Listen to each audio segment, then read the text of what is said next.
2024 के लोकसभा चुनावों में मुकाबला इस कदर कांटे का है कि एक एक वोट फीसद हासिल करने के लिए पॉलिटिकल पार्टियां फिजिक्स, केमिस्ट्री, मैथ सबका इस्तेमाल कर दे रही हैं। फिजिक्स यानी ज्यादा से ज्यादा 1-to-1 कांटेक्ट, केमिस्ट्री यानी वोटर को लुभाने और उसके दर्द में शामिल होने की पूरी कोशिश, और मैथ बोले तो जातीय समीकरणों को साधते हुए सोशल इंजीनियरिंग को अंजाम देना। यही वजह है कि अन्य पिछड़ा वोट और छोटे राजनीतिक दल अचानक से यूपी में खास बन गए हैं और अन्य ओबीसी मतलब गैर यादव पिछड़ा जातियां अचानक से सुर्खियों में आ गई हैं। वोट बैंक का बदलता समीकरण। 2012 में जब अखिलेश यादव ने चुनावों में जीत हासिल कर यूपी की सत्ता संभाली थी, तब यादव मतदाताओं को मिलाकर यूपी के पिछड़ा वोट बैंक का आधार 41% वोट शेयर का था, जो किसी को भी सूबे की सत्ता में बैठाने और हटाने के लिए काफी था। साथ ही साथ लोकसभा में भी परचम लहराने के लिए ये एक बड़ा वोट प्रतिशत था।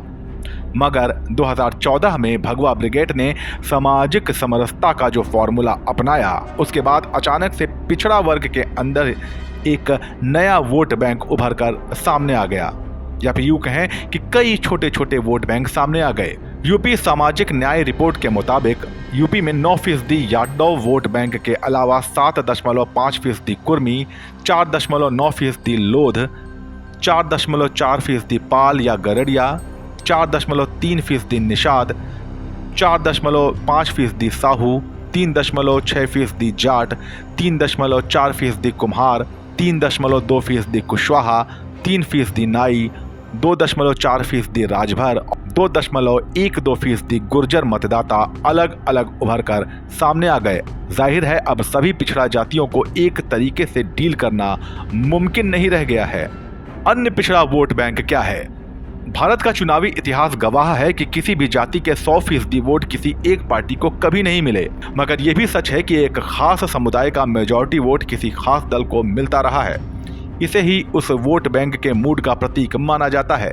मिसाल के तौर पर 90% से ज्यादा यादव सपा को वोट देते हैं, जबकि 2017 के विधानसभा चुनाव और 2019 के लोकसभा चुनावों में कुर्मी, लोध, निषाद, कुम्हार, राजभर और साहू मतदाताओं के बड़े वर्ग के बीजेपी पर भरोसा जताने की खबरें सामने आई थीं।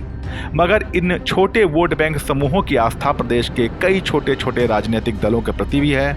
मिसाल के तौर पर निषाद पार्टी, अपना दल और सुभाषपा जैसी छोटी पार्टियां, जिनके साथ सूबे की हर बड़ी पार्टी गठबंधन करने को बेताब रहती है।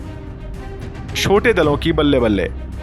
इन्हीं हालातों को देखते हुए सपा और भाजपा के उन दलों के साथ गठबंधन हो रहे हैं जिनका नाम या तो किसी ने सुना नहीं होगा, या सुना होगा तो इन दलों के नाम याद नहीं रहे होंगे। मिसाल के तौर पर गोंडवाना गणतंत्र पार्टी के साथ पिछले विधानसभा चुनाव में सपा का गठबंधन था और बीजेपी की गलबैयां निषाद पार्टी के साथ रही। इस गठबंधन के भी एक तीर से दो निशाने साधने की कोशिश छिपी थी। पहला तो ये कि जितने वोट सध जाएं उतने सही, और दूसरा ये कि एक खास जाति को अपने साथ लेकर चलने वाले इन दलों से गठबंधन के जरिए वो समाज भी सध पाएंगे और समाज का वोट भी सुनिश्चित हो पाएगा। किन सीटों पर पड़ेगा असर? अब सवाल ये उठता है कि आखिर इन गैर यादव पिछड़ा जातियों का असर कितनी लोकसभा सीटों पर है? तो इसका जवाब है 35 से 40 सीटों पर ये जातियां निर्णायक साबित हो सकती हैं, खासकर जब एक एक वोट की अहमियत हो उस सूरत में।